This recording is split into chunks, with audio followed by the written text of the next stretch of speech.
Welcome to the second module. In this module, we'll be talking about product research.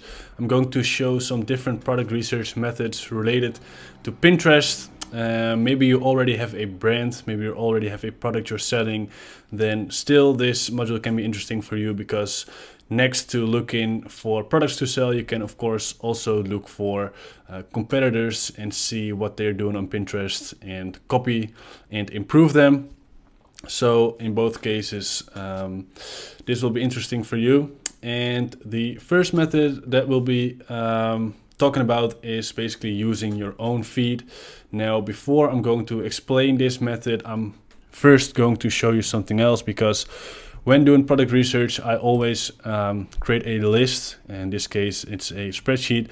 I create a list of the competitors I come across, and in this module, there'll be a couple different product research methods where you'll see competitors. And what I like to do is I like to keep track of their websites, and only if they, of course, have a good store.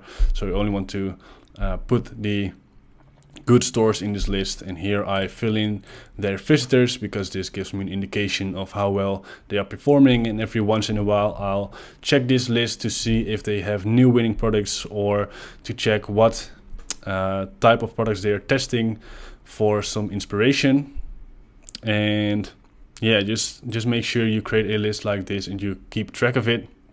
And in this first method, we're going to use our own feed. Now, maybe you're already familiar with the product research method where you use your own Facebook feed and you scroll through your feed, you like dropshipping ads, you go to the website, you add the product to cart, you go to the checkout to make it look like you're a customer in Facebook eyes, so they start showing you more and more ads. And this is basically the same with Pinterest.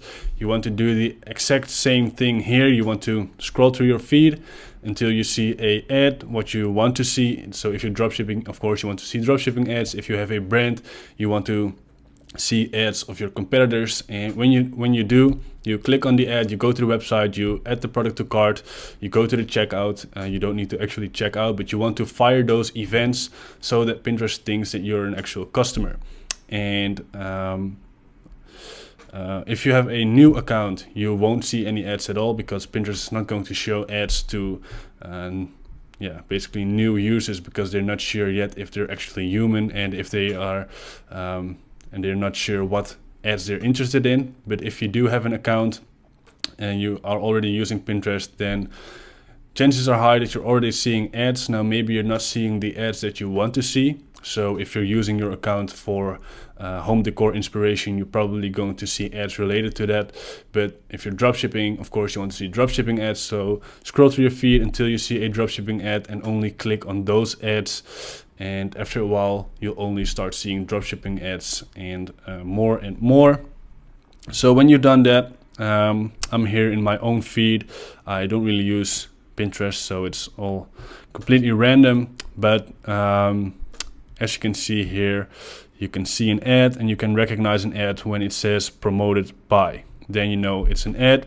And when we scroll down here, we have another ad. When we click on this ad, what we want to do is we want to go to the website.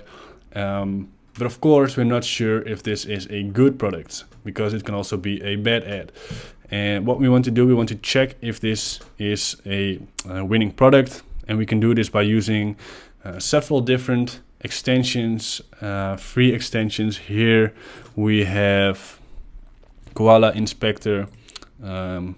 Here we have Commerce Inspector. You can use both, but this basically shows us if this is actually a good dropshipping store and if this product is actually selling. And what we can do is we can go to site. Both extensions, by the way, are free. So here we have the website visitors. In this case, it isn't that much. And here you can see their best-selling ads.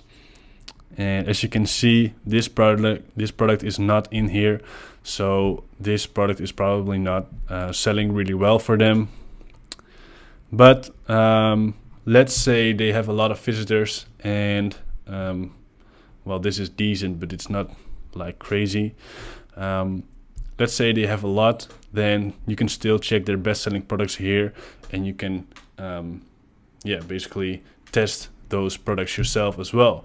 So this is the first method. It's a great method. I found winning products, a couple of winning products actually this way myself as well, and it's a great method because you can do it when you're in the bus, when you're traveling, because you can do it on your phone.